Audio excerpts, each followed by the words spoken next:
Bonjour. Donc aujourd'hui, on va parler alimentation durable. Donc la présentation se compose de 3 parties. Je vais introduire sur les impacts carbone de l'alimentation. Et ensuite, donc, on accueillera donc, notre première intervenante qui est Nathalie Dehan, qui est conseillère métropolitaine au Grand Lyon et conseillère municipale à la ville de Ménissieux, qui nous parlera de son retour d'expérience en tant qu'élue sur ces questions d'alimentation durable. Et ensuite, nous accueillons une deuxième intervenante, Lama Bassous, qui est docteur en chirurgie dentaire et qui est formatrice et conférencière sur les enjeux de nutrition et santé. Donc elle vous parlera de ces thématiques-là et surtout vous pourrez poser toutes vos questions, toutes vos craintes, vos doutes sur comment finalement en toute sécurité changer votre régime alimentaire pour qu'il soit plus durable. Donc on commence tout de suite sur la partie impact carbone. Donc ce graphique, je pense que si vous venez régulièrement chez Shifter, vous commencez un peu à le connaître. L'alimentation, c'est le deuxième poste d'émissions de gaz à effet de serre dans l'empreinte carbone d'un Français. Et ça représente au total 1/4 de notre empreinte carbone. Ce qu'on voit, c'est que là-dedans, la viande et dans une moindre mesure les produits d'origine animale représentent une grande partie de cette empreinte carbone de l'alimentation.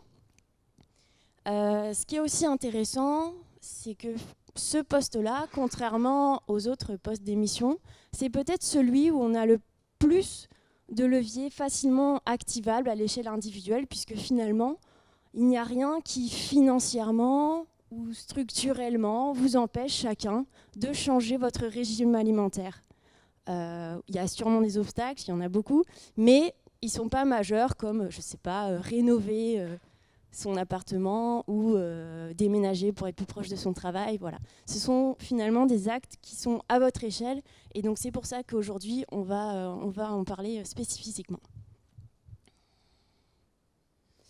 Mais finalement, pourquoi l'alimentation émet des gaz à effet de serre?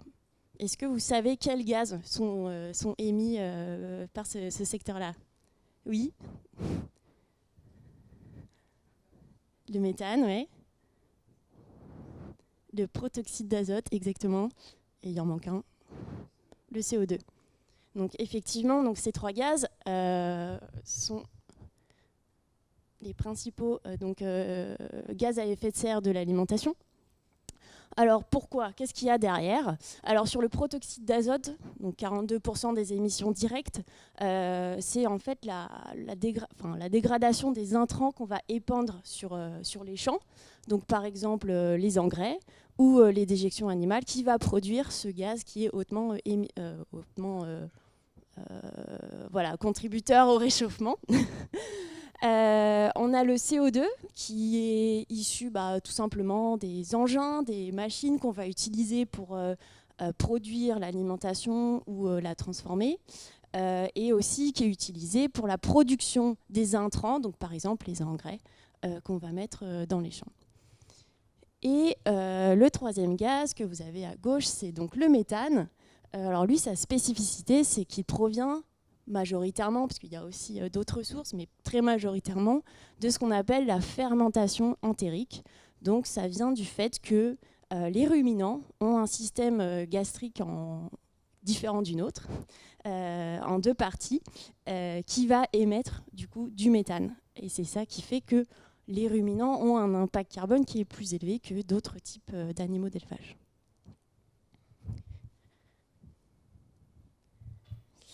À noter aussi, c'est qu'on a des gaz à effet de serre qui sont émis pour la production de végétaux, qui vont en fait servir soit pour l'alimentation humaine, soit pour nourrir en fait des animaux d'élevage qu'on va in fine consommer.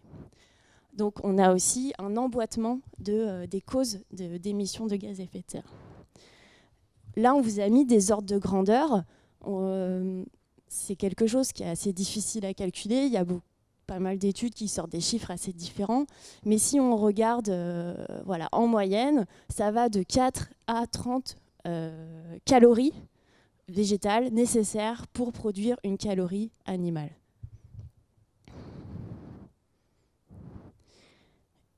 Et donc ces calories végétales, on les trouve où? On les trouve en France, mais aussi on a aussi besoin d'importer depuis l'étranger pour nourrir tout notre cheptel. Ce qui nous amène à une autre source d'émissions de gaz à effet de serre, qui est le changement d'affectation des sols. C'est quelque chose qu'on ne va pas forcément trop retrouver en France, mais qui est tout simplement quand on va déforester une forêt pour créer une zone cultivable, on va changer la capacité de stockage carbone du sol et donc ça va être aussi un poste d'émission de CO2.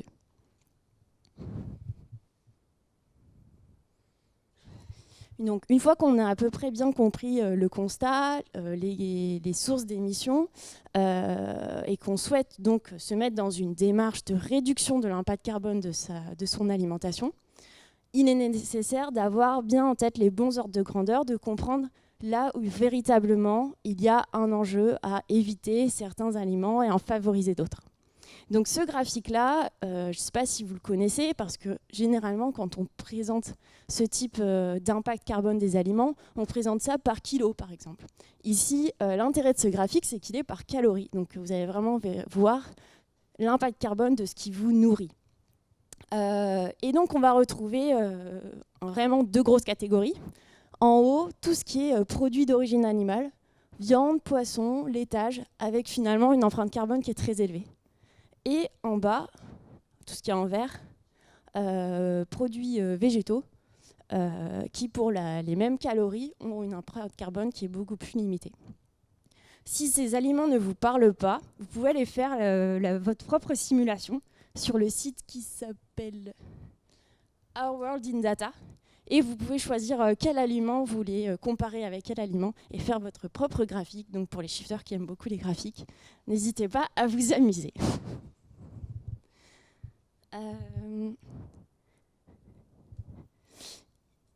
Ce qui est important de comprendre, parce que je pense que c'est peut-être une fausse idée, c'est quand on veut réduire sa consommation de viande pour améliorer l'impact carbone de son alimentation, il y a un effet rebond qu'il faut absolument éviter, c'est de se rabattre sur des produits laitiers, notamment le fromage.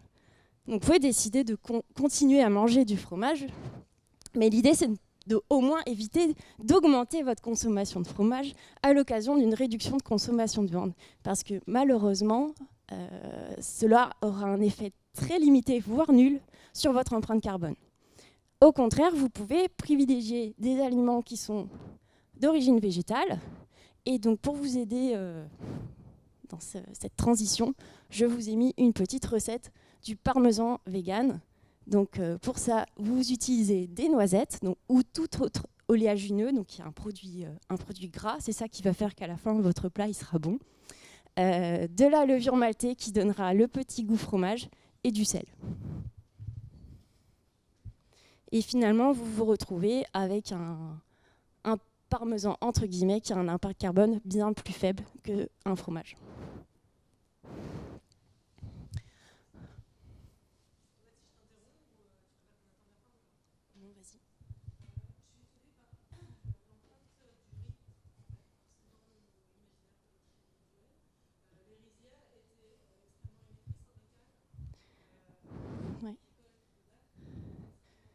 Alors, effectivement, le riz, c'est la céréale la plus émettrice de toutes les céréales, parce que elle produit du méthane, c'est lié à son mode de production, je pense, qui fait qu'elle est sous l'eau, et donc ça fermente et ça crée du méthane. C'est la céréale la plus émettrice, pour autant, elle reste bien en dessous des aliments que j'ai choisi d'afficher sur ce graphique, mais n'hésite pas à les comparer avec d'autres aliments.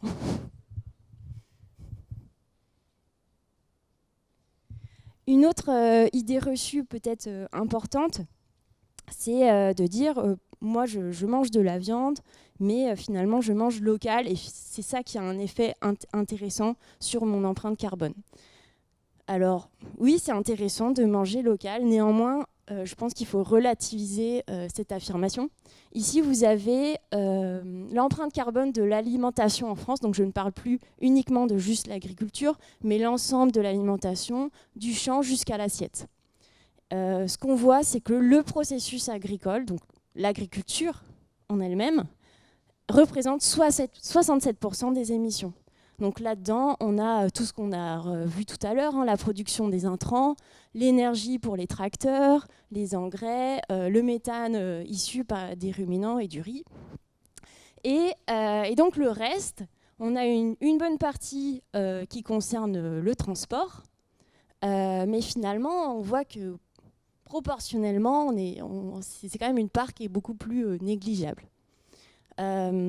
Donc, ce qu'il faut bien retenir, c'est que le levier le plus important, si vous voulez réduire votre empreinte carbone, c'est d'abord réduire sa consommation de produits d'origine animale, sachant que dans le transport, il y a aussi des matières, des céréales qui sont transportées pour nourrir aussi les animaux. Donc c'est bien de manger local, mais ça reste un levier qui a beaucoup moins d'impact qu'un changement alimentaire. Et enfin, je vais terminer sur les poissons, qui ne sont pas toujours abordés en fait, dans ces sujets de transition alimentaire. Pourquoi la pêche, c'est aussi important de regarder aussi son impact. Donc vous avez vu dans le graphe que je vous ai montré tout à l'heure, on a pu mesurer l'impact carbone de la consommation de poissons. Mais au vu des études récentes qui ont pu être publiées dans les 3 dernières années, on pense que cette empreinte carbone, elle est sous-estimée. Je vais vous dire pourquoi.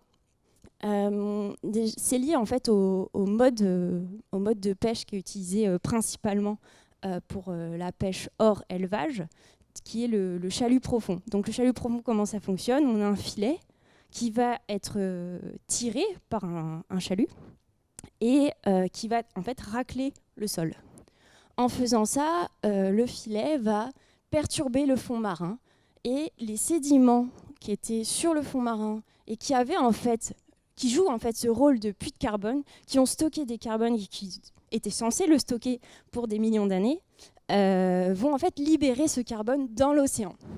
Ce qui du coup ne nous arrange pas, puisque l'océan va être plus chargé en carbone et va perdre sa capacité à stocker le carbone, à capter le carbone atmosphérique. Et donc il va avoir une moindre capacité à jouer un rôle de puits de carbone pour nos émissions de carbone atmosphérique. Donc ça, c'est un effet qui a été découvert assez récemment et qui n'est pas pris en compte dans les estimations d'empreinte carbone du poisson. Et enfin, le deuxième effet, donc c'est une étude qui date de 2020. L'idée, c'est qu'un poisson, contrairement à un organisme terrestre, quand il meurt, quand il meurt de mort naturelle, il va tomber au fond de la mer, se décomposer et devenir très rapidement en fait, un sédiment qui est du coup un stockage de carbone. Quand on pêche, et a fortiori quand on pêche de manière très massive, puisque c'est ce qui se fait, en fait on va sortir ces puits de carbone que sont les poissons, qui, par exemple dans un thon, on a entre 10 et 15% de carbone. Donc on va sortir de la mer ce carbone et ce carbone va être relâché dans l'atmosphère. Alors ça peut paraître négligeable à l'échelle d'un poisson, mais au vu des volumes qui sont pêchés, c'est assez conséquent.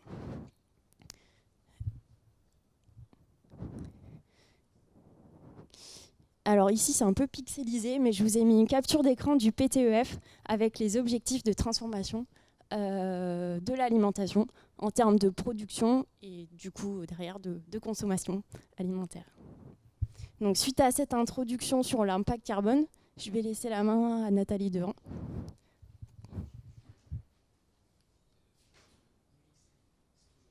On va juste mettre la prochaine slide en fait.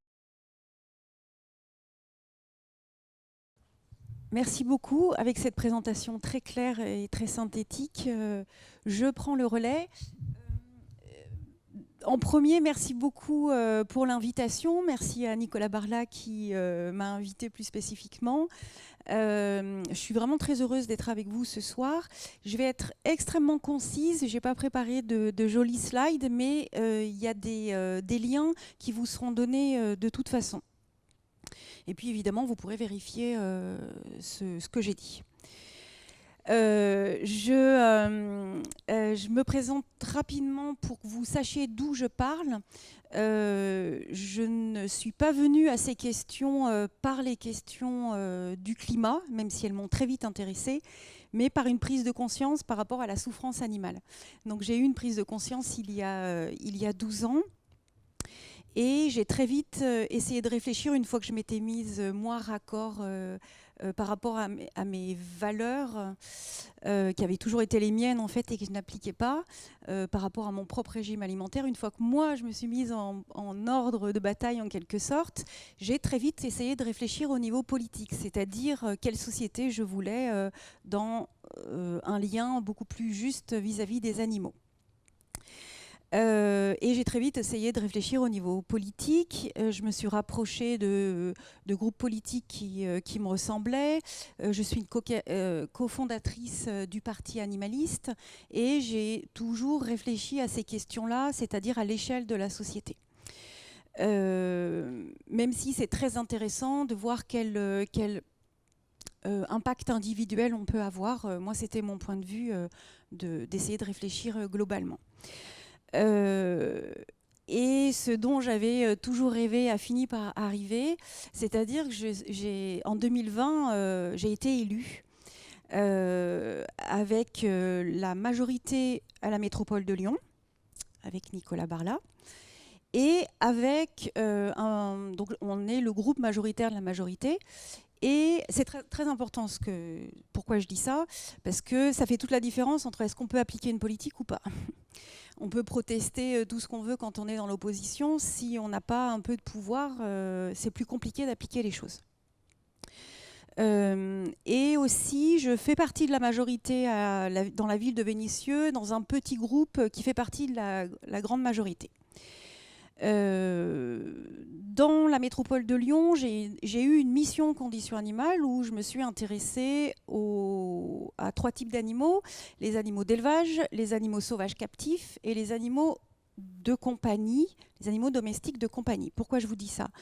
Parce que pour les personnes qui s'occupent de justice vis-à-vis des animaux, la végétalisation de l'assiette fait entièrement partie de la défense des animaux domestiques d'élevage. Les animaux domestiques d'élevage, je vous ai dit quel genre de catégorie d'animaux que j'avais ?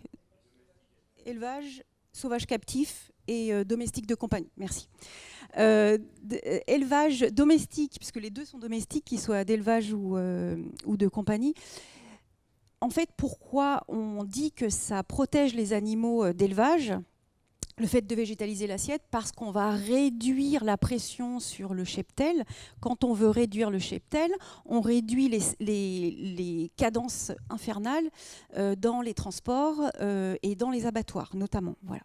Donc, il y a en quelque sorte une convergence d'intérêts et de sensibilités qui peuvent tendre à la même chose.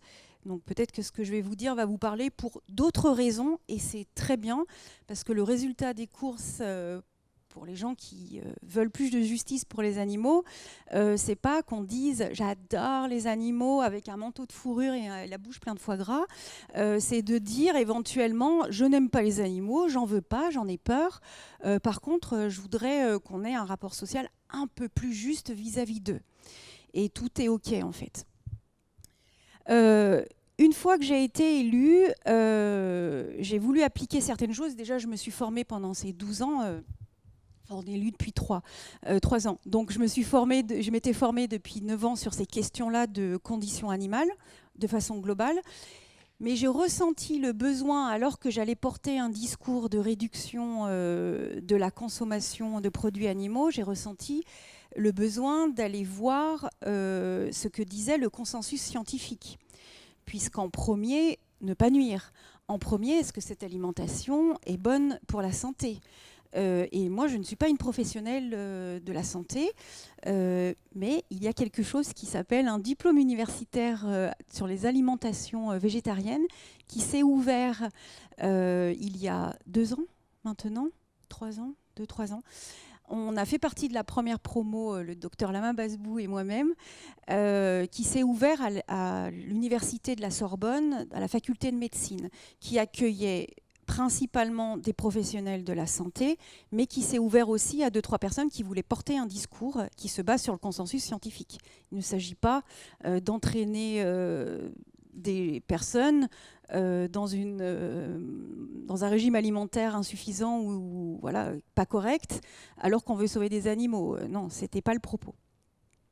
Donc on a passé ce diplôme universitaire, moi tant bien que mal, docteur Basbou brillamment, et j'ai voulu continuer à me former, et notamment sur les marchés publics. Est-ce que vous voyez ce que c'est que la commande publique en France? Oui, très bien pour certaines personnes.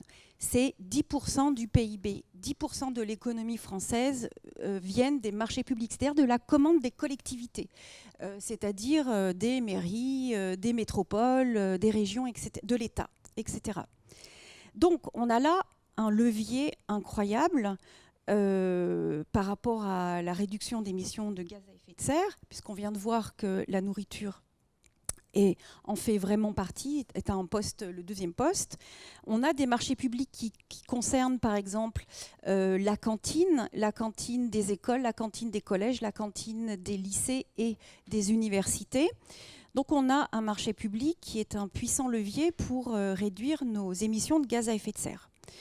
Et depuis peu, depuis 2014, on a un critère qui est le critère du bien-être animal, avec des critères de coût carbone, bien sûr. Et on peut, en tant qu'élu, quand on fait une commande publique, quand on passe un contrat, on peut mettre dans nos critères de commande publique, donc des critères qui concernent le coût carbone, mais aussi des critères qui concernent la condition animale. Et c'est reconnu depuis 2014 comme un levier politique, comme un critère de commande publique pertinent par la loi. Cet article porte le très doux nom de R 21527-2A du Code de la commande publique. C'est très poétique, mais ça peut vraiment servir. Donc, une fois qu'on sait tout ça, comment on l'applique? Eh bien, je vais vous donner quelques exemples. Je n'ai pas été uniquement derrière, c'est pas que moi qui ai travaillé là-dessus, c'était vraiment un travail d'équipe. Comme je vous l'ai dit, je suis partie d'une majorité. Par exemple, à la mairie de Lyon, 9 arrondissements, je crois que c'est 35 000 repas par jour, 4 fois par semaine, quelque chose comme ça, pas loin. Il y a désormais, depuis la rentrée dernière, ou un an, je ne sais plus, excusez-moi, parce qu'on a fait plein d'essais, différents essais, on a 2 menus. Un menu, donc pour les enfants de maternelle à primaire, 2 menus, un menu 100% végétarien, donc on n'a pas, c'est pas 100% végétalien, il y a du fromage, il y a des œufs, mais on a enlevé effectivement la viande et le poisson et ce qu'on appelle les fruits de mer, qui est un abus de langage, bref, on a enlevé les animaux, donc on a enlevé un grand coût carbone, un menu 100% végétarien qui s'appelle Jeune Pousse. Et l'autre menu, on a le choix entre les deux menus. L'autre menu pour les enfants, c'est Petit Bouchon, qui est 50% végétarien. Et on a une troisième possibilité qui est de varier entre les deux. Voilà, les enfants et les parents choisissent. Donc ça, c'est une action concrète qui diminue le coût carbone d'une collectivité. On a le droit, on l'a mis en place, il y a des critères, il y a une commande publique.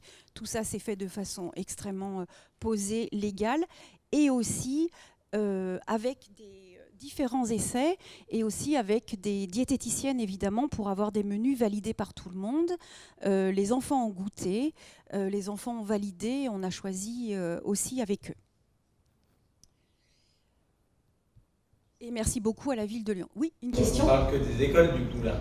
Alors il y a les écoles. Eh ben, excellente transition. On va parler de la cantine des collèges puisque la métropole de Lyon est en charge des collèges et donc des cantines des collèges. Pour les lycées, c'est la région et les universités, c'est l'État. Pour les universités publiques. Dans la métropole de Lyon, on a 4 collèges qui ont fait un essai d'une alternative au moins 2 fois par semaine une alternative végétarienne. On la nommait encore alternative à ce moment-là. Et à la rentrée ou janvier 2024, on a pour objectif d'avoir la possibilité de manger 100% végétarien 100% du temps. Voilà. Donc on y tend, on y tend. Pour les lycées, notre région n'a pas été exemplaire. J'essaye, vous voyez, d'être non pas apolitique, puisque bon, vous trouverez très vite de quel parti je suis, de quelle majorité je suis, mais j'essaye de ne pas taper sur ceux qui seraient peut-être plus en retard, parce qu'il s'agit non pas d'avoir des postures politiciennes, mais il s'agit d'emmener tout le monde dans un autre modèle de société et si possible d'avoir une terre vivable. Donc les enjeux sont plus importants pour moi, à mes yeux, que des postures. Et effectivement, la région, à mon humble avis, s'enferme dans une posture qui n'est pas OK au niveau de la végétalisation de l'assiette et qui ne se base pas sur la science. Et la région, et la majorité à la région actuellement, a été épinglée par une association, donc Association Justice Animaux Savoie, qui essaye de faire appliquer la loi dans les cantines, la loi Egalim. Parce que quand on ne propose pas d'alternative végétarienne, on est en dehors de la loi, en plus d'être en dehors des clous carbone. Donc on n'est pas très bon en Auvergne-Rhône-Alpes. Il y a une étude qui montre que donc il y a une plainte en cours et on essaye dans un dialogue plus ou moins poussé, de faire changer les choses. Mais il y a encore beaucoup de préjugés et j'espère, parce qu'on en a tous des préjugés, on part tous d'un endroit différent par rapport à ces questions. J'espère que ce qui vous a été dit et ce qui va vous être dit va vous encourager à peut-être passer un pas supplémentaire de là où vous en êtes. Je voudrais vous donner 3 petits exemples encore, dont je suis très contente, même si ça a mis du temps.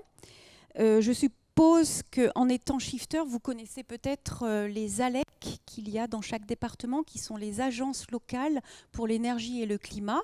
Celle de Lyon est excellente pour la rénovation énergétique des bâtiments et bien, a un certain gap à passer au niveau du climat. Donc, ce qu'il faut savoir avec l'ALEC, c'est-à-dire qu'en fait, on a vraiment de quoi s'améliorer au niveau climat, mais on est excellent au niveau énergie, au niveau du Rhône. Ce qu'il faut savoir, c'est que l'ALEC est ce qu'on appelle un organisme extérieur de la métropole de Lyon. La métropole de Lyon qui, dans notre territoire, certes est une métropole, mais en fait, techniquement, est un département et une intercommunalité. Donc on a énormément d'organismes extérieurs. C'est quoi un organisme extérieur? C'est entre autres des organismes qui se sont donnés des objectifs, comme l'ALEC, qui reçoivent des financements de la métropole de Lyon. Et la métropole envoie ses élus pour vérifier, pour participer aux décisions, vérifier la vertu de l'argent, etc. Et à l'ALEC, qui est une agence extraordinaire dans le Rhône, avec une équipe incroyable, a accepté notre idée, puisque tu y as participé, oui, tu as participé à cette nouvelle idée, merci à toi Nicolas, même si je portais beaucoup ça, ok, a accepté de considérer l'alimentation comme faisant partie intrinsèque du climat. L'ALEC étant en quelque sorte le médecin généraliste de l'énergie et du climat dans le Rhône, on ne va pas aller très loin dans le détail de la végétalisation, on ne va pas tout vous dire de comment végétaliser, mais on peut, en tant qu'ALEC, avoir par exemple une campagne de communication auprès des métropolitains pour indiquer les vrais chiffres, lutter contre les préjugés et indiquer quel est le consensus scientifique sur ce régime alimentaire. Donc on est parti là-dessus et ils ont accepté, à mon plus grand bonheur, l'équipe a accepté de se saisir cette question. Et par exemple, pour les convaincre, pour les amener dans ce vers quoi je voulais aller, puisque une des premières choses qu'on apprend quand on est élu, c'est qu'on n'a aucun pouvoir, hein, et c'est qu'il faut beaucoup convaincre. On a peut-être le pouvoir d'être en lien avec des personnes qui, ok, collectivement, on a peut-être du pouvoir, mais il faut beaucoup de dialogue, il faut co-construire les choses pour que ça fonctionne et emmener les personnes. Et donc, un de mes leviers, ça a été de faire vivre la fresque de l'alimentation à mes collègues de l'ALEC. Et je vous invite fortement à la vivre. Je ne sais pas si vous la connaissez, c'est une des multiples fresques filles de la maison mère, qui est la fresque du climat. Et la fresque de l'alimentation, vraiment, est très branchée sur le climat. Il y en a qui sont plus ou moins éloignés du climat, mais alors là, vraiment, c'est limpide. Et ça a marché. Juste pour vous dire aussi, la cantine de l'école vétérinaire VetAgroSup, l'école vétérinaire VetAgroSup est un des organismes extérieurs, enfin en tout cas, je suis élue, je suis représentante de la métropole dans VetAgroSup. On a une nouvelle cantine et cette cantine propose une alternative, un repas végétarien quotidien. Et en tant que végétalienne, je peux vous dire qu'on peut même manger végétalien si on veut. Donc ça, c'est quelque chose qui fait très plaisir. Et puis, dernière chose, last but not least, puisqu'on parle de politique, on devrait parler d'exemplarité. Et à la métropole de Lyon, nous avons un hôtel de métropole qui est au 20 rue du Lac. Je ne sais pas si vous connaissez, il y a un hôtel de région, il y a l'hôtel de ville et il y a l'hôtel de métropole, dans le 3e. Et dans cet hôtel de la métropole, nous avons une cantine en interne, comme toutes les grosses structures, pour les salariés, pour les agents et aussi pour les élus. Et on a de véritables efforts de végétalisation de l'assiette. Et j'ai un dialogue avec les personnes responsables de la cantine pour visibiliser le coût carbone des plats, des menus, des repas. Et on essaye de tendre vers ça. Parce que si nous-mêmes, nous n'en sommes pas capables, c'est compliqué de demander en extérieur aux autres de changer. Et c'est un levier incroyable que d'être soi-même exemplaire quand on prétend parler à l'échelle d'une société. Et sur ces belles paroles, je vais laisser la parole à la 3e personne, au 3e volet de notre intervention. Et comme je risque de ne pas rester très très longtemps, si vous avez des questions, n'hésitez pas. J'ai laissé ma carte en tout cas, et s'il y en a d'autres, oui. À la toute fin, vous parliez, si j'ai bien compris, de visibiliser l'empreinte carbone. Oui. Ça se traduit par quoi? Quand on choisit son menu, il est écrit directement. Voilà. J'aime beaucoup les... mince, le mot m'échappe. Oui, déjà. Oui, mais ça c'est le truc matériel. J'aime beaucoup les trucs les nudges. Voilà, les trucs qui incitent tranquillement, par exemple les pas qui pourraient aller vers le menu. Y a des pas, vous pouvez aller partout, hein, mais les pas pourraient aller vers le menu qui soit le plus décarboné. Mais ce que j'aimerais encore plus, c'est que les gens aient conscience de ce qu'ils mangent. Et donc, au lieu qu'il y ait une présentation uniquement qui mette la composition de la salade, du plat... voilà, il y ait le Nutri-Score, effectivement, avec ce que coûte au climat ce qu'on va manger. Par exemple, juste visibiliser, faire prendre conscience et avoir des affiches qui montrent aussi le poids carbone de l'alimentation, puisque beaucoup de personnes ne le savent pas, qu'il y a d'autres innombrables idées reçues. Par exemple, essayer de prononcer le mot soja dans un repas de famille, c'est très drôle, non? On parle, enfin, il y a beaucoup d'idées reçues sur beaucoup de choses qui nuisent et au climat et aux animaux. Merci beaucoup. Ah, oui. Oui. Merci. Quand vous parlez de la mesure que vous avez mise en place de faire dans les écoles un menu végétarien et un menu omnivore, Oui. Comment ça a été perçu par les familles? Alors, on a commencé par la crise sanitaire. Je ne sais pas si vous vous souvenez. En 2020, on a commencé par un menu sans poisson Non, pardon, sans viande, qui avait du poisson, donc pas du tout végétarien. Tout simplement pour continuer à faire ce qu'avait fait l'équipe d'avant.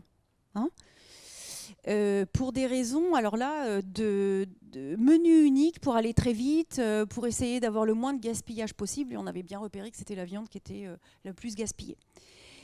Et on s'est pris un scandale national, voire international, notamment par les personnes qui avaient appliqué exactement la même chose avant. Donc c'est merveilleux, de bonne foi, alors même que ce n'était pas une volonté là-dessus. Par contre, on n'a pas caché que oui, c'était une volonté. Par contre, on irait bien plus loin. Donc, échaudés, nous avons mis en place, et de toute façon, c'est ce que nous voulions mettre en place, énormément de communication en amont, pour rassurer sur la santé, parce que les questions sur la santé sont extrêmement légitimes. Et voilà pourquoi c'est Lama qui clôture en beauté notre intervention.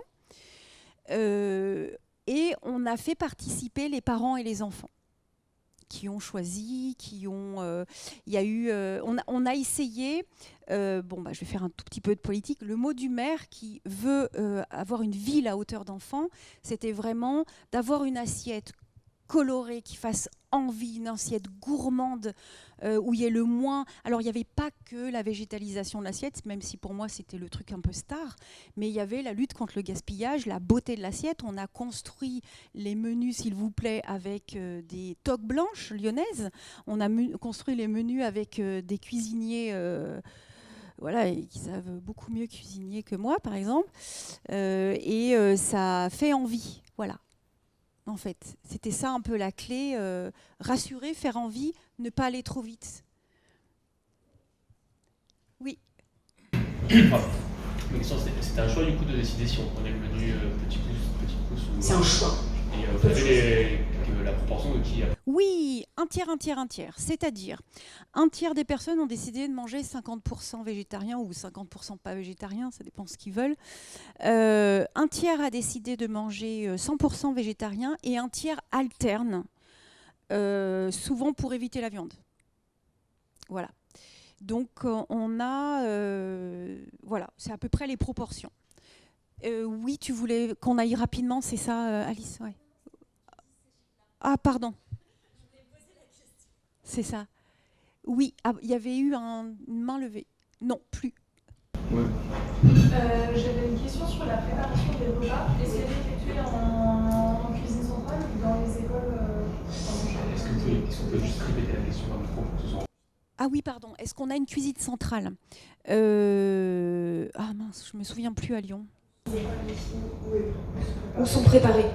On a une cuisine centrale. Pour les écoles maternelles, Les trois. La plupart sont organisées par la cuisine centrale. Et par contre, pour les collèges... Est-ce que j'ai bien en tête le... Oui, c'est un fonctionnement différent pour chaque collège. On a dû s'adapter à des situations extrêmement variées. J'ai surtout en tête Villeurbanne et Vénissieux qui ont bien leur cuisine, puisque je suis élue à la cuisine de Vénissieux, mais à la cantine, préparation. Mais on a dû s'adapter à différentes... C'est possible en tout cas dans tous les cas. C'est juste des approches différentes, c'est des formations différentes. Et il faut prendre en compte tout le monde, notamment la personne qui propose un plat, parce que c'est pas pareil d'une personne qui vous dit ça, mon pauvre petit, ou alors tu vas te régaler aujourd'hui. C'est pas du tout présenté pareil si les personnes ont été sensibilisées, ont elles-mêmes goûté, sont convaincues ou pas. Oui, il y a eu une main levée, mais oui. C'était pour, en termes de plan de formation pour du coup, les cuisiniers, parce que s'il y a des cuisines centrales, mais Oui. certaines ne le sont pas, du coup ça fait beaucoup de monde qui cuisine et qui doit apprendre à préparer voilà. des Tout à fait. Voilà pourquoi il faut prendre le temps de faire un vrai diagnostic qui intervient de A à Z sur le menu de telle commune. Les 59 communes ont une échelle différente. Les 59 communes de la métropole de Lyon ont des configurations différentes. Je sais qu'autour de Vénissieux, il y a un projet pour 3 villes, dont Saint-Priest, pour construire une cuisine, une cantine collective centrale. Et on a comme ça des évolutions, et c'est parfois parce qu'il y a eu certaines formations qu'il y a des réorganisations où les gens comprennent l'intérêt d'être en autonomie ou de pouvoir choisir soi-même les menus. Donc à chaque fois c'est différent, à chaque fois c'est possible. Oui. Est-ce qu'au niveau des agents publics de la métropole, il y a d'autres actions qui sont menées, de sensibilisation, qui ne mangent pas forcément du coup à la cantine, etc., sur lesquelles on ne vous a pas forcément la main directement? Vous voulez dire, par exemple, alors il y a à peu près 9400 agents à la métropole, 600 maintenant, oui. Et donc 150 élus. Vous voulez dire ceux qui et celles qui ne mangeraient pas à la cantine? Déjà, on a des paniers repas possibles pour les agents qui travaillent sur le terrain, par exemple. Et donc la cantine prépare aussi, et les chiffres de la cantine, je ne me souviens pas, mais effectivement, on ne nourrit pas tout le monde. Tout le monde ne vient pas, il n'y a pas que l'hôtel de métropole. Vous voulez dire, par exemple, est-ce qu'on peut sensibiliser directement les agents? Donc, pour le moment, je ne pense pas. On a une vice-présidente aux relations humaines, RH. Je ne pense pas que quelque chose ait été entrepris dans ce sens-là. Mais on a un plan alimentation, parce qu'on a un vice-président à la résilience alimentaire, à l'agriculture, à l'alimentation. Et il est extrêmement intéressant, il s'adresse à tous les métropolitains. Il réfléchit au niveau du territoire. Donc ça, c'est aussi une autre façon d'agir au niveau politique. Là, je vous ai cité les travaux de différentes personnes, comme à la ville de Lyon, Gauthier Chapuis. Donc, à la métropole de Lyon, on a effectivement les collèges, avec la vice-présidente des collèges, de l'éducation maintenant, ça s'appelle. Et on a un vice-président à l'alimentation. On a différents travaux, différents plans qui commencent à être mis en place. Et notamment avec l'idée d'une sécurité sociale alimentaire qui, si elle veut être viable, devra être végétalisée. Donc ça rejoint beaucoup de questionnements, y compris économiques. Et de stratégie territoriale. Puisque le fait de végétaliser son alimentation, on a besoin de beaucoup moins, on a une emprise beaucoup moindre sur les terres agricoles. On a besoin de beaucoup moins de terres agricoles. Donc, très concrètement, je ne pense pas que quelque chose ait été entrepris dans ce sens. Ça serait une très bonne idée. Si vous voyez des trous dans la raquette dans les élus actuels, eh bien, allez vous présenter, allez les remplacer, hein. C'est très important d'appliquer ces idées. Oui, pardon, il y avait une main là et une main là. C'est pour rappeler votre nom, parce que... Dehan, D-E-H-A-N. Nathalie Dehan. Oui. D'accord, ok. Oui. C'était pour savoir si vous aviez mesuré l'impact sur le bilan carbone de la partie alimentation du Grand Lyon. Ce travail n'a pas encore été fait précisément. Justement, j'aimerais beaucoup que l'ALEC se penche sur cette question. Ça fait partie effectivement des questions que j'ai soulevées. Et on commence à avoir des éléments, mais on commence à avoir des éléments de réponse. Après, tout dépend à quelle échelle on se place.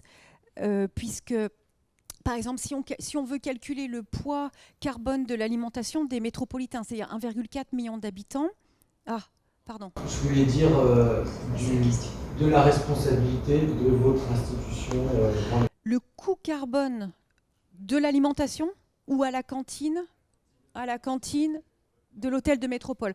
On commence à avoir quelques chiffres. Oui. La compétence, c'est le collège. Non, surtout les collèges, d'accord.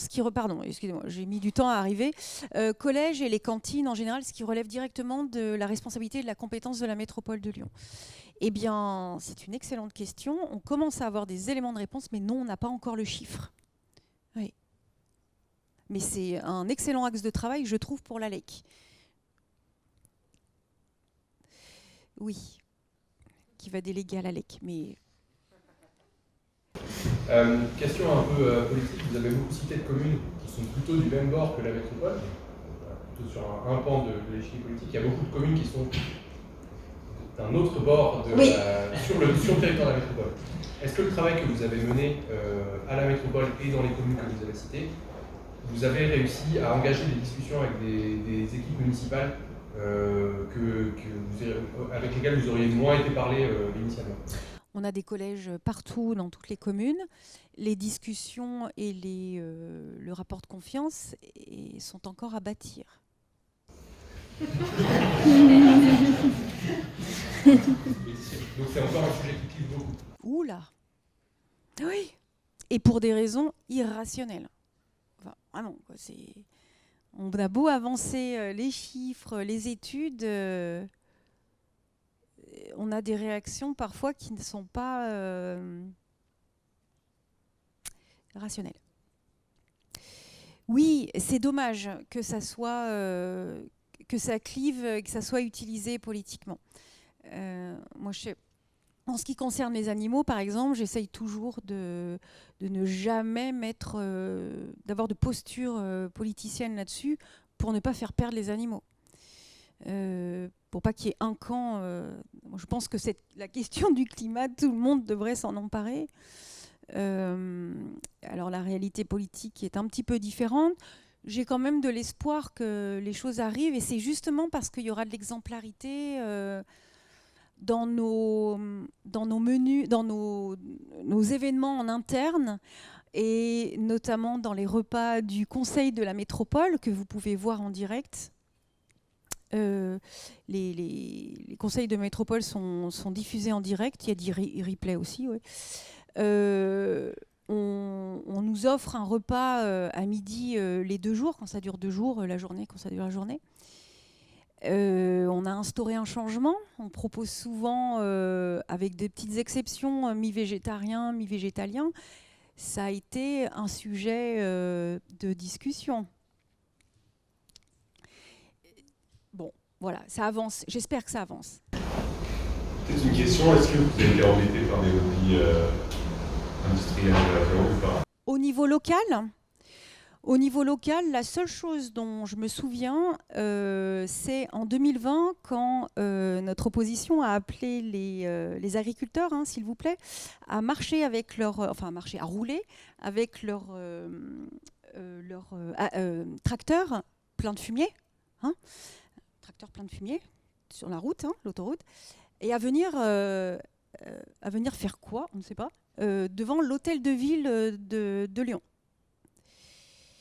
Et où nos collègues élus de la ville de Lyon sont sortis devant pour discuter, en essayant d'expliquer qu'il y avait une impossibilité dans les contrats aujourd'hui, dans la commande publique, il y a une impossibilité à choisir du local, en ce qui concerne la viande, par exemple. Les agriculteurs, ils voulaient vendre leur agneau directement aux cantines de la ville de Lyon. Bon, ok, eh bien, agneau, d'ailleurs, vous regarderez le coût carbone de l'agneau, je dis ça. Bon.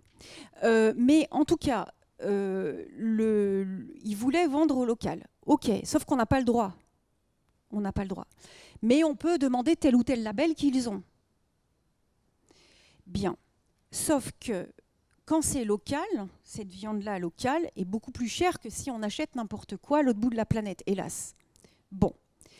Donc, plus on va végétaliser l'assiette, plus on va faire d'économies, on en achètera peut-être moins, mais on a possibilité d'acheter avec des labels et éventuellement local. Et on a à tel point, ça c'est vrai à tel point, que j'ai lu il n'y a pas longtemps, après cette effervescence, bon, ils ne nous ont pas déversé de fumier devant, mais ils ont bien abîmé la chaussée quand même. Bref, ça a été une séquence politique merveilleuse. Hein.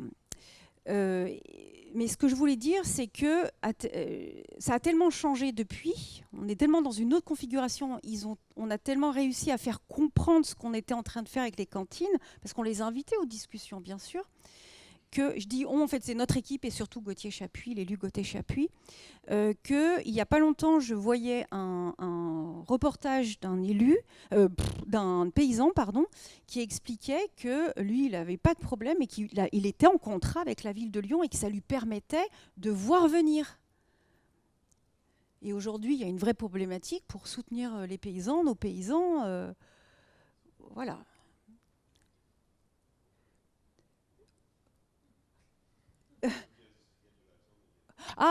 Si, ils ont essayé au niveau national, si. Mais nous, on se base tellement sur la science. Enfin, ça a été, quoi. Enfin, ça va aller. Oui, il y a 2 questions, oui. Ah, pardon, il y avait la dame en rouge. Oui. J'ai une question. La première, c'est ma fille a un internet et une fois elle arrive avec une publicité, un carton qui l'ont donné à la cantine à l'école, c'était sur un fromage. À Lyon? Ouais, je me disais, est-ce qu'il n'y a pas, comment ça se passe au niveau de cette publicité qui tombe directement, elle est en petite section, elle a 3 ans et demi, et elle arrive avec un bonhomme colorié et tout ça, et j'ai dit, mais comment ça se passe cette histoire des publicités? Parce Oui. que cette publicité, Ça, c'est un lobby, ça. les enfants. Et la deuxième question, au niveau de ces végétalisations, on s'inquiète aussi au niveau de la santé. Et j'ai entendu parler de la pollution au sud du Lyon, c'est qu'il y a des légumes à cause de la pollution des nappes. Les PFAS et les PFOS, les polluants éternels. Donc, c'est pas les légumes directement, c'est la terre. Enfin, la terre et l'air et l'eau. Vous voulez parler des polluants, en fait, parce qu'on est dans la vallée de la chimie. Et oui. Moi, je suis engagée, donc je m'intéresse aux court-circuits, etc. Oui. Mais quand je sais que dans la région où j'habite, il y a des aliments qui sont posés, qui ont la dénomination bio, qui sont pollués, et j'ai une petite de 3 ans et demi, ça m'inquiète. Alors là, on n'est plus du tout dans le sujet, mais néanmoins, je vous invite, on n'est pas dans le sujet de coût carbone de l'alimentation, mais je vous invite, ça peut être lié, bien sûr, mais je vous invite néanmoins, puisqu'on est bien sûr dans la vallée de la chimie, et bien sûr, il y a un souci, à aller voir le communiqué justement de la métropole de Lyon là-dessus. Donc là, on a un vice-président qui est au risque, donc Pierre Athanase, qui est aussi le vice-président du plan nature, qui effectivement, on a réalisé qu'il y avait ce souci, on a posé des questions et on s'est rendu compte qu'il y avait un vrai souci au niveau étatique et que cette situation durait depuis des années. Donc, oui, il y a un problème. Oui, il faut aller voir de façon précise où est ce souci. Et ce qu'il faut comprendre, c'est qu'il y a des... Je veux affoler personne, hein, mais la situation ici est un peu affolante. Il y a vraiment beaucoup de polluants et tous demandent une étude scientifique très longue, très précise, sauf qu'il y a un faisceau d'indices pour dire que ça ne va pas du tout, quoi. Donc, on est en train de mettre en place toutes ces études. Il nous faut des données scientifiques et en parallèle, on a émis un communiqué de presse et on a fait des recommandations, on a mis un communiqué de presse et il y a eu plusieurs choses qui ont été dites de façon dans les journaux pas forcément très justes, mais en tout cas, les communiqués de presse qu'on sort sont basés sur des études et quand on n'en a pas, on le dit qu'on n'en a pas, mais qu'il y a un faisceau d'indices. Donc notamment, il y a eu une étude sur des œufs. Voilà, vous trouverez ça en ligne très facilement. Donc oui, la situation est curieuse parce que quand on veut favoriser les circuits courts, là, il va falloir peut-être regarder ça d'un peu plus près. Pour votre enfant, de manière générale, nous ne favorisons pas du tout la venue des lobbies dans les écoles. Des choses peuvent nous échapper, c'est-à-dire que des prospectus peuvent être distribués. Ce qu'il faut faire, c'est nous faire remonter tranquillement, faire remonter à la ville de Lyon, si ça a été fait dans une école publique, hein, remonter tranquillement, posément les choses pour comprendre ce qui s'est passé. Et évidemment, éviter que les lobbies puissent s'introduire auprès d'enfants aussi jeunes en plus. Non, quoi. Je ne sais pas si vous avez vu, on essaye de dépolluer le visuel au niveau de la publicité. C'est pas pour que des enfants de 3 ans dessine des choses sur lesquelles les gens pourraient vendre plus facilement. Hein. Ça ne nous intéresse pas du tout. Par contre, qu'est-ce qui s'est passé? On ne sait pas, donc faites-le remonter tranquillement, n'hésitez pas. Hein. Vraiment. Oui.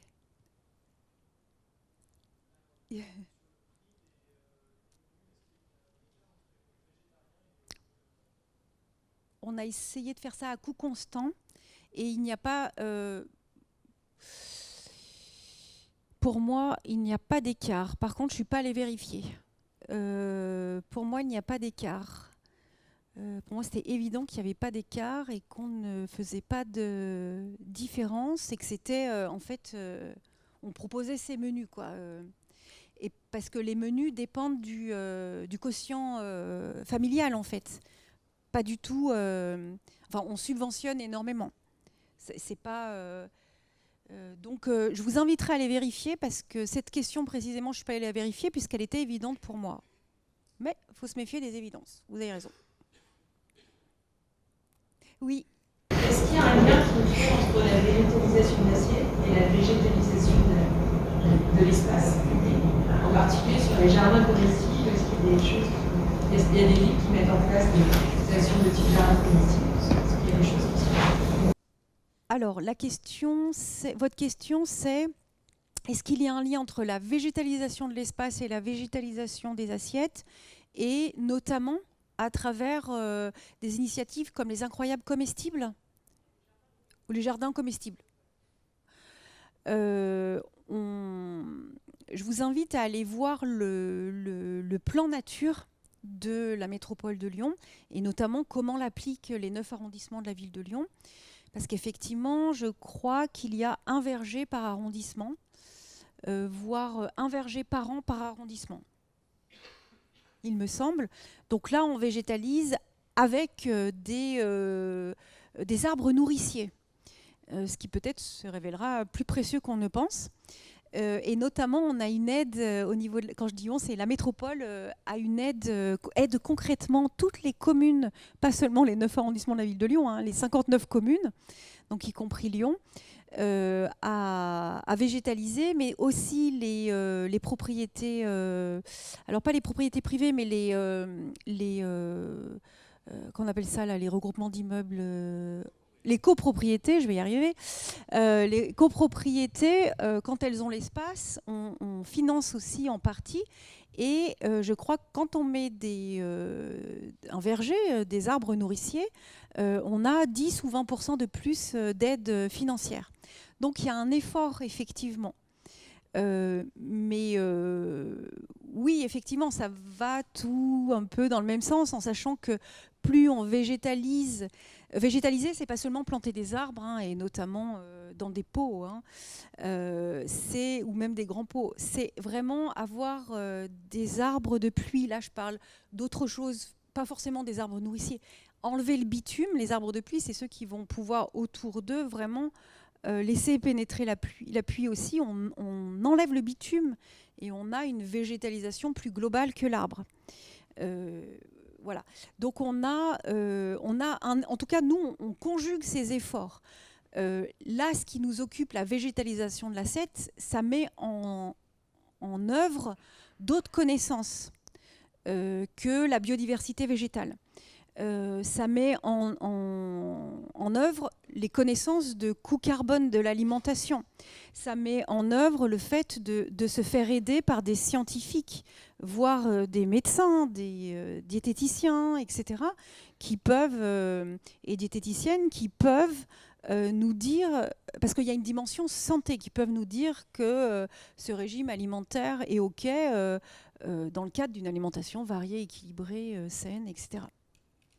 Donc, on essaye de tout faire ensemble, effectivement, de tout mener ensemble, mais la végétalisation de l'assiette met en place des choses très précises. C'est une technicité beaucoup plus différente, pas plus, différente. Et il y avait, oui, une question. J'imagine bien.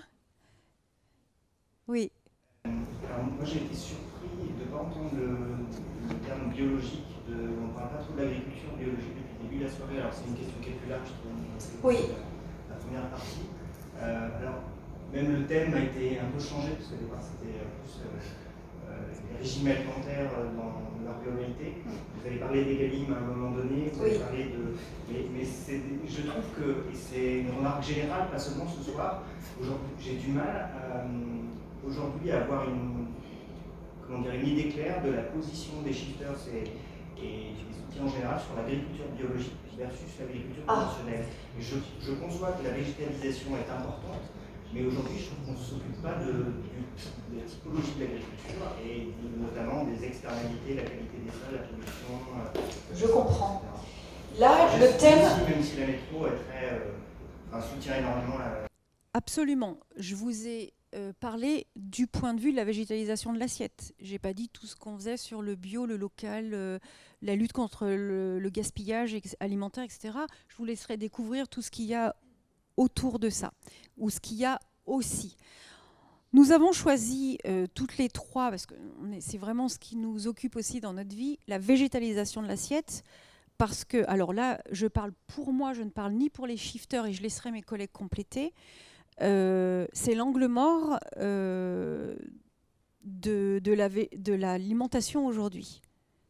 C'est vraiment un scandale que la végétalisation de l'assiette ne soit pas au cœur de nos préoccupations quand on veut diminuer le coût carbone d'une société. Je le dis comme je le pense, c'est un scandale. C'est l'angle mort. Oui, je comprends pourquoi c'est l'angle mort. Ça fait appel à beaucoup de préjugés, à des personnes qui... enfin, je veux dire, ça peut faire appel à des...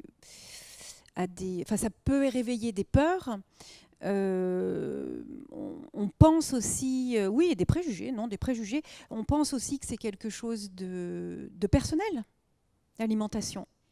Bah, quand ça a des conséquences sur tout le monde, est-ce que c'est uniquement personnel? Enfin, moi, j'ai ma petite réponse, mais... je vous laisserai découvrir les vrais chiffres de végétalisation de l'assiette versus non-végétalisation de l'assiette. Donc on a choisi cet angle parce qu'il est déjà assez complexe et inconnu. Par contre, tout le reste est tout aussi légitime. Et par contre, pour les shifters, je ne peux absolument pas parler pour eux. La question, en fait, derrière la première question, c'était de savoir si on a des bilans carbone, concrètement, entre une agriculture bio et une agriculture conventionnelle, et notamment sur l'élevage.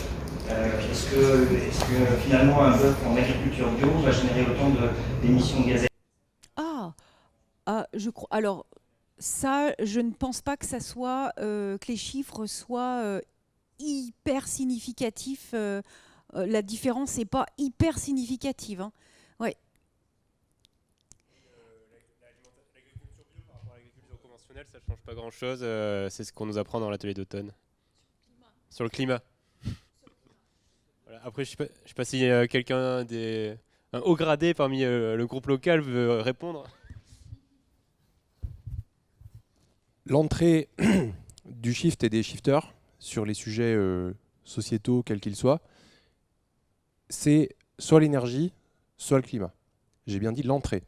Donc on commence à raisonner sur ces questions-là, et ensuite, quand on fait le bouclage, on regarde les autres questions, donc les impacts sur les différents thèmes, etc. Il me semble, je parle de tête et je n'ai pas relu le PTEF, le plan de transformation de l'économie française, qu'il y a un paragraphe sur ces sujets-là, sur le fait de diminuer les intrants, notamment chimiques. Et donc, par ce biais, on parle de ces sujets-là, du sujet du bio, etc. Ça va un peu loin de s'attaquer. Quand je dis s'attaquer, c'est de travailler sur le problème du bio par rapport au niveau où en sont les shifters sur les sujets agriculture, alimentation, etc. Parce qu'en fait, il y a beaucoup de choses à consolider sur les bilans agricoles, sur les bilans de CO2, sur comment on fait quoi, tout ça. Jean Jancovici dit très souvent en ce moment, la partie agriculture du PTEF, elle est encore à consolider. Elle est encore à retravailler, et donc peut-être que ça sera dans les prochaines versions ou dans des travaux plus précis sur le portage de plaidoyer pour favoriser plutôt telle filière ou telle autre, etc. Voilà la réponse que je peux faire un peu sur la position des shifters sur ces questions du bio ou du pas bio. Juste pour compléter sur le bio, travailler en bio, ça peut induire aussi une réduction de la production.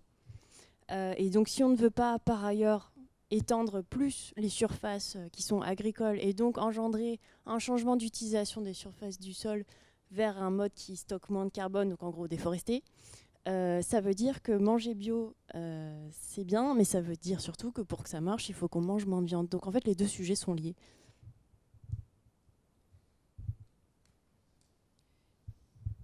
Mais on a un sujet principal sur l'alimentation. On m'a dit de clôturer les réponses. Par contre, j'ai donné ma carte et vraiment sans aucun problème pour... mais on reste en contact. Mais oui, mais oui. Merci beaucoup de votre attention, de votre curiosité.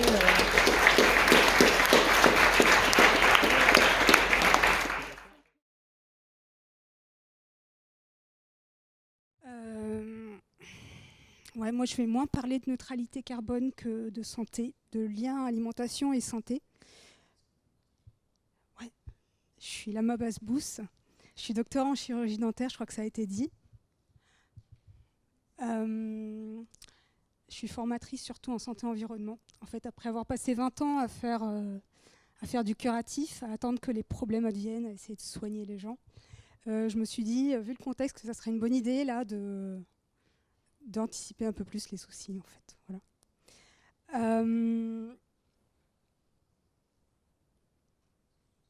Je pense que vous allez voir qu'en fait, ça va ensemble, la santé et les gaz à effet de serre, globalement, et le climat, ça va ensemble.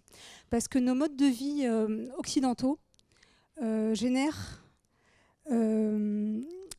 tout un tas de problèmes, de maladies chroniques non transmissibles, qu'on appelle parfois des maladies de civilisation. Et la partie imputable à l'alimentation, elle est loin d'être négligeable. C'est des maladies qui sont polyfactorielles, multifactorielles, qui en France concernent une personne sur 3. Donc, je ne sais pas si vous imaginez une résilience avec un tiers de la population malade, je crois que ça va être compliqué. Les facteurs de risque qui sont en lien avec ces maladies, on les appelle parfois évitables. Ce n'est pas au sens où on va culpabiliser un individu donné, où on va surresponsabiliser un comportement donné.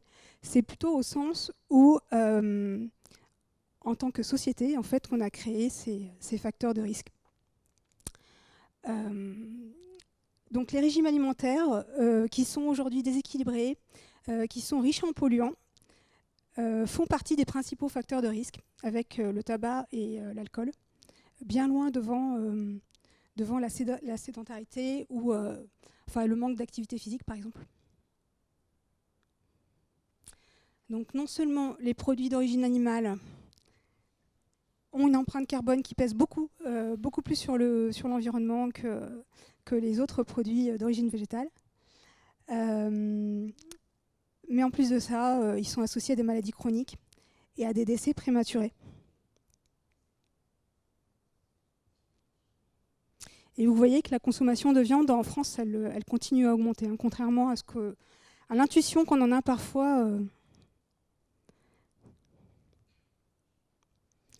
Et puis, chez nous comme ailleurs, il y a de gros enjeux d'inégalité sociale qui sous-tendent ces problématiques-là, dans le sens où les personnes qui vont consommer le plus de viande et de produits laitiers, mais aussi de tout ce qui est boissons sucrées et aliments ultra transformés de mauvaise qualité, ça va être les personnes qui vont avoir les moins de revenus, le niveau de diplôme et d'éducation le plus bas.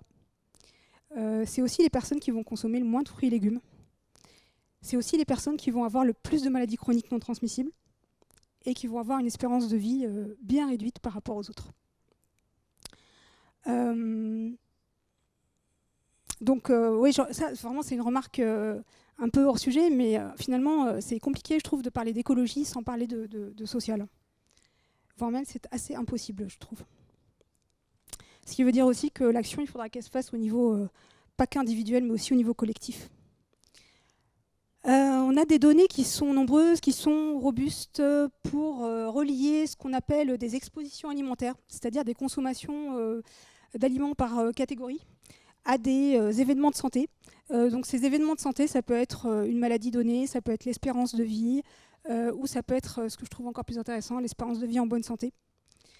Ce qu'on sait, c'est que plus on végétalise l'alimentation, plus on diminue le fardeau des maladies chroniques, quel que soit l'âge.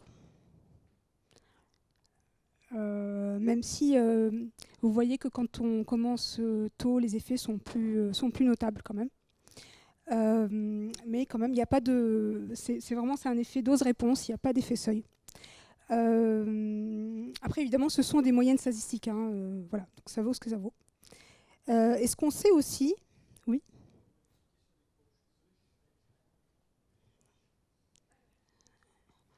Alors, ce que vous voyez là, c'est vous regardez les couleurs.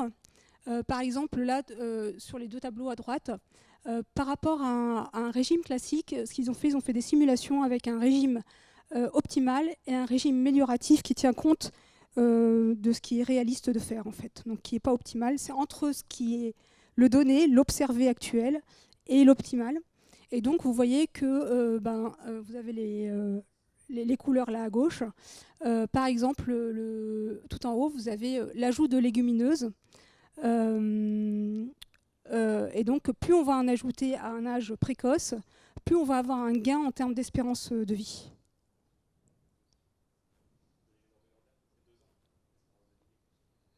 Faut regarder sur le tableau, le graphique à gauche. Les années de vie gagnées au total, elles peuvent être, on arrive quand même jusqu'à 15 ans pour certaines combinaisons. Et quand on commence très jeune, à 20 ans, quoi.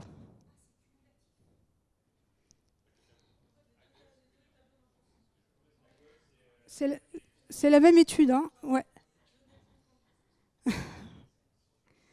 C'est deux façons de dire les choses, en fait. Globalement, on peut gagner pas mal, évidemment. Je ne sais pas si j'ai répondu à la question. Et ça, c'est une autre... Ouais. Non, je ne sais pas. Est-ce qu'il y a une question ?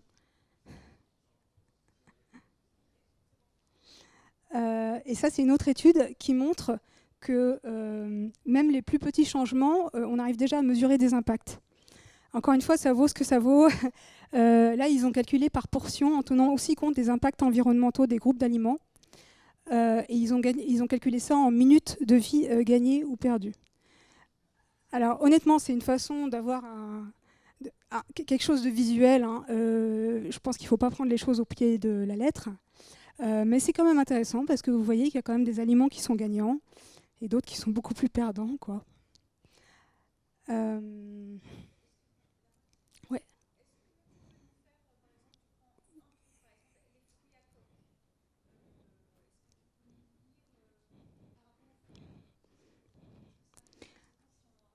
Alors, les fruits à coque, je ne sais pas où ils sont, mais prenons par exemple, là vous voyez le hot dog quelque part, non ? Il est juste là. Le hot dog. Vous voyez par rapport à la ligne en pointillé qui représente la valeur de référence. Et donc vous avez la barre vers moins 35. Donc on est en minutes gagnées ou perdues. Là on perd 35 minutes par portion de hot dog.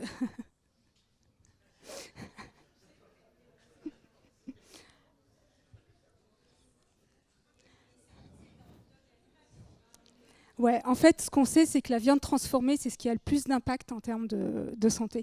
Et la viande transformée, c'est tout ce qui est jambon, saucisse, charcuterie, mais aussi tout ce qui est steak à burger, des choses comme ça. Après, ça, c'est une étude américaine. C'est aussi pour ça que vous voyez des dénominations qui sont pas qui collent pas forcément à ce que nous avons l'habitude de consommer.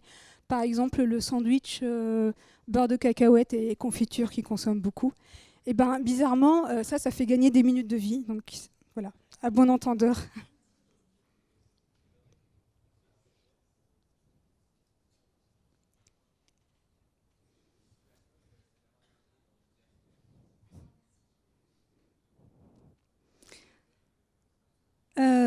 ça, c'était pour vous dire qu'évidemment, ces maladies chroniques, en plus d'avoir un coût humain et économique, elles ont un coût en termes de gaz à effet de serre.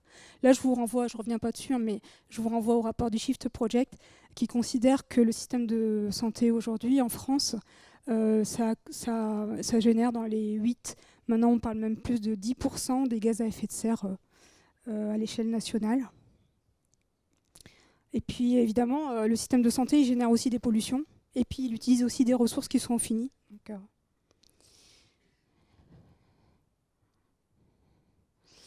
et puis, en termes de santé, il y a aussi d'autres externalités négatives, hein. Donc des coûts qui sont générés pour les autres, pour autrui, pour la société, qui sont dus à nos systèmes de production alimentaire. Là aussi, ça plaide pas mal en faveur de la végétalisation. Vous avez en rouge les systèmes de production de produits d'origine animale et en vert les autres. Donc évidemment, il y a l'antibiorésistance qui est un problème majeur. En 2050, on s'attend à ce que ce soit la première cause de mortalité dans le monde. Donc c'est vraiment pas anodin. Et on est entre 72-73%, je pense, des antibiotiques aujourd'hui, enfin des biocides qui sont utilisés pour l'élevage.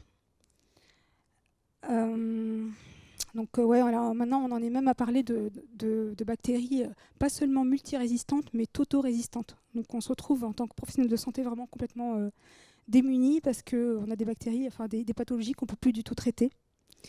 On a parlé de la déforestation pour les gaz à effet de serre tout à l'heure avec Alice, mais c'est aussi des enjeux en termes de réduction des milieux de vie et d'augmentation nette des risques de zoonose. Et puis la pollution de l'air avec l'ammoniac, on en parle assez peu, mais le NH3, dans les 90%, il est imputable à l'élevage et il rentre dans la composition des particules fines. Et les particules fines, c'est à peu près 70 000 morts prématurées par an en France. Après, on pourrait parler de la pollution de l'eau avec les nitrates qui causent des cancers, alors les études montrent que c'est le cas même quand les taux sont inférieurs au seuil. Hein. Donc, pareil, c'est un problème qui n'est pas négligeable. Tout ça tend vers l'augmentation de l'efficience de nos systèmes de production alimentaire et donc la végétalisation. Et donc la bonne nouvelle, c'est que avec le même levier, on peut avoir des bénéfices à la fois sur la santé et sur l'environnement. Là, ces graphiques-là, ils sont assez marrants aussi, un peu en toile d'araignée. Vous avez à droite les liens avec des impacts environnementaux et à gauche, la même chose, mais pour la santé, avec différents problèmes de santé. Et la mortalité totale. Et vous voyez que les mêmes aliments, notamment, on en parlait, la viande rouge et la viande transformée en rouge, là, qui ont à la fois plein d'impacts pas très cool sur l'environnement et pas très cool sur la santé, en gros.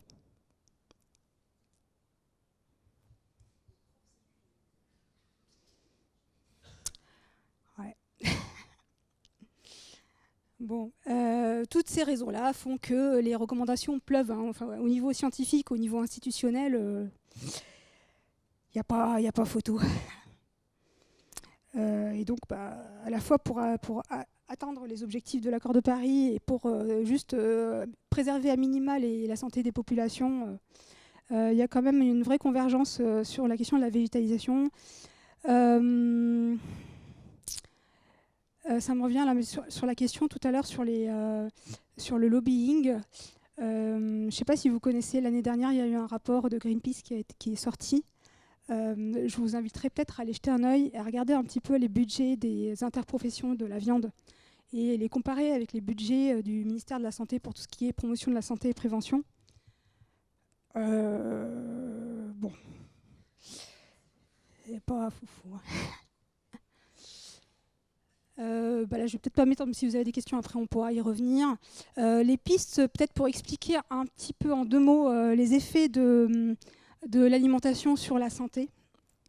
En 2 mots, alors les produits d'origine animale, ils ont plusieurs avantages. Ils ont l'avantage d'être denses caloriquement et d'être dense protéiquement. Sauf que ça, c'est des avantages quand on est en sous-nutrition, ou quand on a vraiment besoin de ces calories et vraiment besoin de ces protéines. Aujourd'hui, nos populations ont plutôt un problème inverse qui est celui du trop. Donc finalement, ce qui peut être un avantage d'un côté, là, et finalement, il devient un inconvénient. Pareil pour le fer héminique, je m'étends pas, mais le fer héminique qui provient de sources animales, il est beaucoup plus biodisponible que le fer non héminique qui provient de sources végétales. Mais maintenant, toutes les études scientifiques ont tendance à montrer qu'en fait, il a plein d'inconvénients et que ce n'est pas parce qu'il est plus biodisponible qu'il est finalement meilleur pour la santé. Il y a aussi le fait que les produits d'origine animale sont plus riches en acides gras saturés. Et pour la santé, en fait, il y a un truc qui s'appelle le ratio des acides gras. En fait, ça n'existe pas, les mauvais gras, les bons gras, tout ça, ça n'existe pas. On a besoin de tous les gras. Par contre, il les faut en certaines quantités qui sont optimales. Et si ces ratios-là ne sont pas bons, ça a plein de conséquences métaboliques et ça génère, en tout cas, ça favorise plein de maladies. Et puis, donc ça, c'est pour rebondir plus sur la question des PFAS, entre autres. Effectivement, les produits d'origine animale vont être ceux qui sont les plus riches en polluants. Ça ne veut pas dire qu'il n'y en a pas dans les produits d'origine végétale, et c'est aussi pour ça qu'il faut aller vers le bio, c'est parce qu'il y a effectivement le problème des pesticides. Mais les produits d'origine animale vont contenir beaucoup plus de polluants et de perturbateurs endocriniens. Ça va être les phtalates, les bisphénols, ça va être les métaux lourds, donc les fameux PFAS dont effectivement on entend beaucoup parler à Lyon à cause d'Arkema notamment. Alors là, je vous encourage à regarder les rapports de la préfecture et leurs consignes. Donc effectivement, si vous habitez en aval de l'usine de Pierre-Bénite, c'est plus du tout conseillé de consommer à la fois ce qui vient de votre potager et à plus forte raison les œufs. Pourquoi ? Parce que tout ça, c'est des molécules qui sont lipophiles et qui vont se retrouver du coup dans toutes les cellules graisseuses, quoi, si vous voulez. Donc on sait que les œufs et les produits laitiers notamment, et même la chair animale, pareil, ça a tendance à beaucoup stocker et véhiculer en fait ces polluants-là. Ça, c'est un argument aussi qui va dans le sens de la végétalisation dans nos contextes actuels, puisque depuis peut-être 200 ans, on a beaucoup relargué en fait des composés qui se retrouvent dans les cours d'eau, dans les nappes phréatiques, dans les sols, et qui vont contaminer la chaîne alimentaire. Que vous dire d'autre sur ça ? Je ne sais pas. On verra s'il y a des questions. Et puis, l'avantage peut-être, oui, quand même, des produits d'origine animale, enfin, il y en a plusieurs, mais ça contient des composés qu'on ne trouve pas ailleurs, qui sont les antioxydants et les phytostérols et certaines vitamines.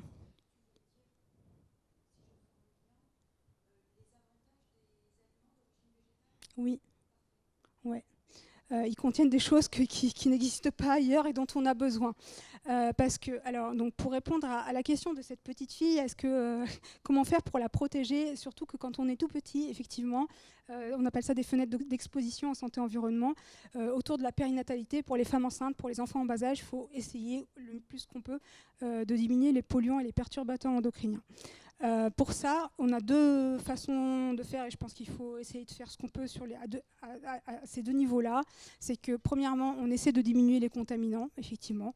Donc végétaliser, c'est toujours une bonne idée et passer au bio, c'est toujours une bonne idée quand on peut. Et aussi, on peut booster en fait finalement nos propres fonctions corporelles qui sont tout à fait aptes à gérer ces polluants dans une certaine mesure, évidemment. Et pour ça, les antioxydants sont très utiles. Et puis les phytostérols aussi, qui ont des propriétés anti-cancer. Et tout ce qui est fibres, que vous allez trouver donc, dans les produits végétaux, les fruits et légumes, les légumineuses, les céréales complètes, etc., qui vont être la nourriture pour certaines fibres, donc les prébiotiques. Ça va être la nourriture des bonnes bactéries, en gros, du microbiote. Sans un bon équilibre au niveau des microbiotes, vous ne pouvez pas dépolluer les xénobiotiques, vous ne pouvez pas absorber les nutriments, vous n'avez pas une bonne immunité, vous n'avez même pas une bonne santé mentale. En fait, vraiment, si on ne chouchoute pas les microbiotes, ça ne peut pas trop aller au niveau de la santé. Et donc pour ça, les produits d'origine végétale sont hyper importants. C'est pour toutes ces raisons-là que, quand même, en France, on ne peut pas dire qu'on fait rien. On fait des stratégies nationales. Non, mais c'est quand même important. Non, mais le pire, c'est que c'est vrai, en fait, les experts travaillent très fort pour faire synthétiser un peu les consensus scientifiques. Alors après, pour aller peut-être un petit peu plus loin quand même, parce que je sens que ça vous intéresse, en fait, ils prennent ils font des revues de l'état de la littérature. Ils confrontent ça, encore une fois, aux données, à ce qui est observé, et à une acceptabilité qui est supposée. Ils demandent aux algorithmes, en gros, de plier devant l'acceptabilité. Et là, ils sortent des recommandations. Donc c'est pour vous dire que déjà, même les recommandations, elles sont peut-être des fois un peu édulcorées, elles ne sont pas optimales. Ces recommandations-là, donc, premièrement, c'est végétaliser l'alimentation. Donc en ajoutant des légumineuses, des céréales moins raffinées, des céréales semi-complètes ou complètes, des fruits et légumes, évidemment, et tout ce qui est noix et graines, et des huiles végétales, un maximum, donc huile d'olive et huile riche en oméga 3. Le deuxième axe, c'est de privilégier le bio. Le troisième, c'est augmenter le fait maison, ce qui du coup fatalement diminue aussi un peu les emballages et les additifs. Il y a aussi la question du local et de saison qui apparaît maintenant depuis 2019 dans la dernière version de ces recommandations, donc dans le PNNS 4, le Plan National Nutrition Santé, le 4e.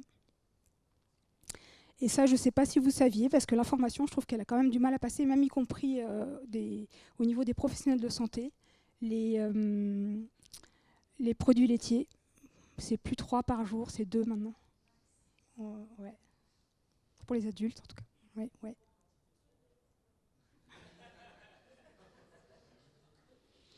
Et en fait, ça fait pas beaucoup. Ça fait pas beaucoup. Les produits laitiers, c'est 2 portions par jour à cause des polluants organiques persistants. Donc les fameux polluants éternels, dont les PFAS, les polyfluoroalkyles, mais aussi les furanes, les PCB, les dioxines. Là, j'ai vu cette semaine, je crois, l'ARS en Île-de-France a conseillé à tous les habitants d'Île-de-France d'arrêter de consommer, pareil, les œufs des poulaillers, etc. Donc, c'est des problèmes majeurs là qui s'en viennent. Donc, les produits laitiers, c'est le lait, le fromage, la crème, le beurre, y compris les produits laitiers cachés, donc dans les pâtisseries, les plats préparés, les gratins, tout ça. Donc 2 par jour, en fait, ça va extrêmement vite quand on a une alimentation habituelle, traditionnelle, française, quoi. Là, à nouveau, ça pose la question de individuel vs collectif, je pense, parce que comment on fait pour que cette information-là arrive au niveau individuel, et comment on fait pour accompagner la transition, parce que les produits laitiers, par exemple, ils sont riches en calcium. Il ne s'agit pas juste d'arrêter les produits laitiers, c'est pas ça. Enfin, évidemment, il faut trouver d'autres sources. Heureusement, dans le végétal, on a plein de sources de calcium bio disponibles, c'est pas le souci, mais encore faut-il que les gens le sachent, voilà, et que l'information passe et que ça rentre un peu dans les habitudes. Je vous ai mis le site de Je mange végétal, qui est un site mis en ligne par l'ONAV, l'Observatoire national des alimentations végétales. C'est des professionnels de santé, c'est un site qui est fiable si vous voulez aller jeter un œil. Ils ont plein de posters comme ça par nutriments, donc ça peut être pas mal quand on veut concrètement végétaliser l'alimentation. Et je voulais revenir aussi sur une deuxième recommandation qui n'est pas forcément très bien connue du PNNS 4 et qui est importante donc sur le poisson quand on souhaite continuer à en consommer. Là, cette fois-ci, c'est à cause des éléments traces métalliques.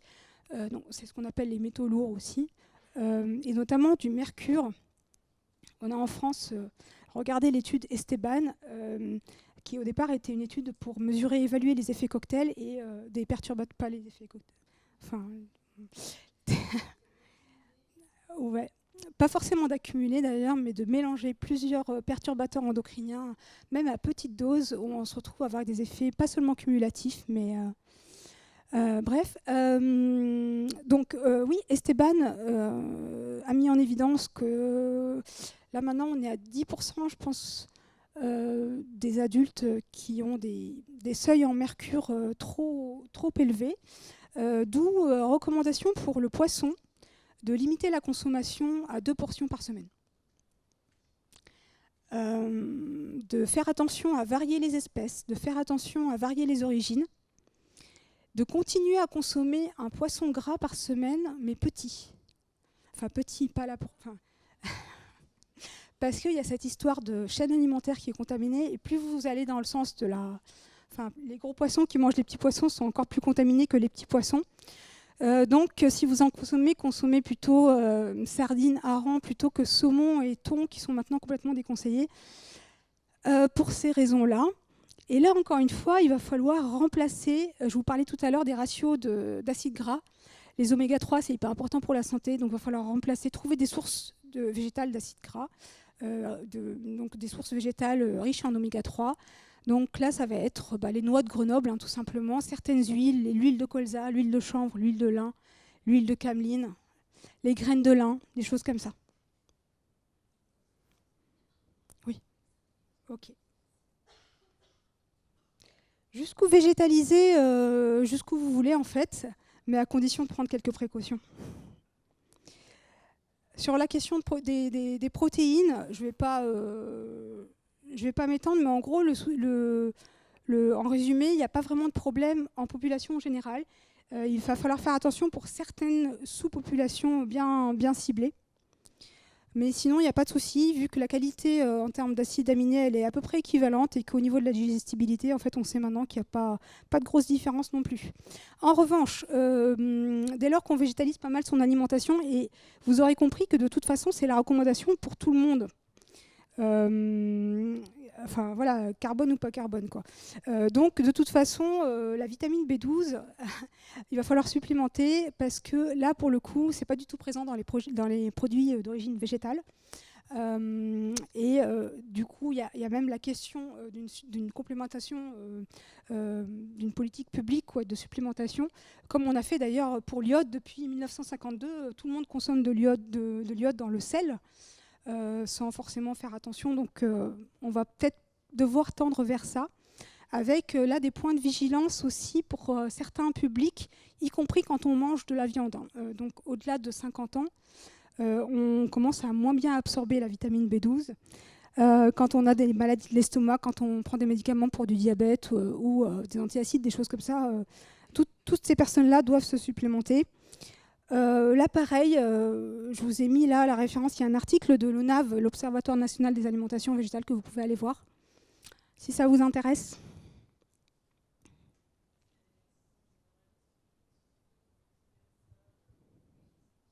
Oui, bien sûr. Après, il n'y a pas forcément besoin de passer par un médecin. C'est une vitamine qui est hydrosoluble, c'est-à-dire que là, si vous respectez les doses recommandées, même si vous êtes un peu trop au-dessus de la dose, il ne va rien se passer, ça va juste être éliminé. Contrairement à d'autres vitamines comme la vitamine C, que tout le monde gobe, qui sont en vente libre, et qu'il ne faut pas. Hein. Non, ça, faites pas ça. Si. Ouais. Ça se trouve dans les magasins bio, dans les pharmacies, ouais. Mais effectivement, on peut aussi passer par un médecin si on veut se la faire rembourser, par exemple. Mais c'est pas très cher, hein, c'est vraiment un coût très très minime. Et puis pour les autres micronutriments, les études montrent que même pour les végétaliens, donc c'est-à-dire les personnes qui ne consomment pas du tout ni viande ni autres produits d'origine animale, globalement, il n'y a pas trop de soucis en population générale. Il y a en revanche quelques points de vigilance à avoir, mais encore une fois par public. Par exemple, pour les femmes enceintes, mais un peu comme qu'on mange carné ou pas, il faut faire attention à la vitamine C, à l'iode, au bon gras, etc. Pour les enfants, il faut faire attention au zinc et au fer. Pour les ados, un peu plus attention aux protéines, la vitamine C aussi. Pour les personnes âgées, il faut faire vachement gaffe aux protéines et à la vitamine C.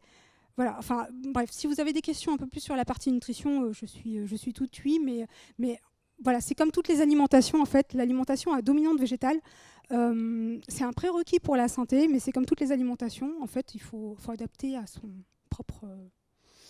sa propre situation. Et puis, je voulais quand même finir par dire que l'alimentation à dominante végétale, comme toutes les alimentations, il faut qu'elle fasse plaisir. C'est quand même la base. La santé mentale, c'est la base de la santé. Et c'est pas parce qu'on mange beaucoup végétal qu'on peut pas cuisiner, qu'on peut pas aller au resto et se faire plaisir. Voilà, c'est pas forcément des Buddha bowls avec du quinoa et 2-3 légumes. Hein, c'est ça que je veux dire. Voilà, ça peut être bien.